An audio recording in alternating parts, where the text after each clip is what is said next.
Abi Darda radıyallahu anhu قال أتى النبي صلى الله عليه وسلم رجل يشكو قسوة قلبه.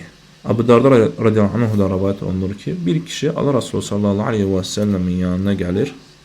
Qəlbin daşlığından şikayet edir.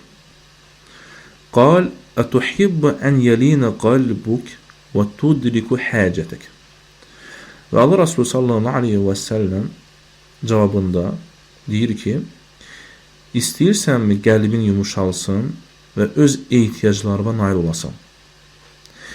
İrham el-yetimə vəmsəh rə'səhu və ət'imhu min ta'amik yəlin qalbuk və tudrik həcətək. Allah Resulü sallallahu aleyhi və səlləm ona tövsiyəsini edir. Deyir ki, yetimə mərhəmətlə yanaş, başını sığalla və yediyin yeməkdən onu gizdir.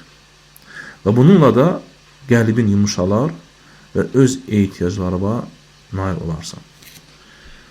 Bu hədis bizə çox mühüm məsələləri öyrədir və çox insanların verdiyi sualdır ki, qəlbimiz daşlaşıb. Nə edə bilərik ki, qəlbimiz yumuşalsın? Və Allah Resulü sallallahu aleyhi və səlləm gözəl qayda ilə başa salır ki, mərhəmətli olmaq lazımdır. Və burada əsasən yetim vurgulanır. Yetim o kəsdir ki, həddi buluğa çatmadan atasını itirəndir. Yetim o kəsdir ki, həddi buluğa çatmayan atasını itirəndir. Və Allah Resulü sallallahu aleyhi və səlləm deyir ki, nədir? Onu mərhəmətlə yanaş və onu gördükdə başını sığalla.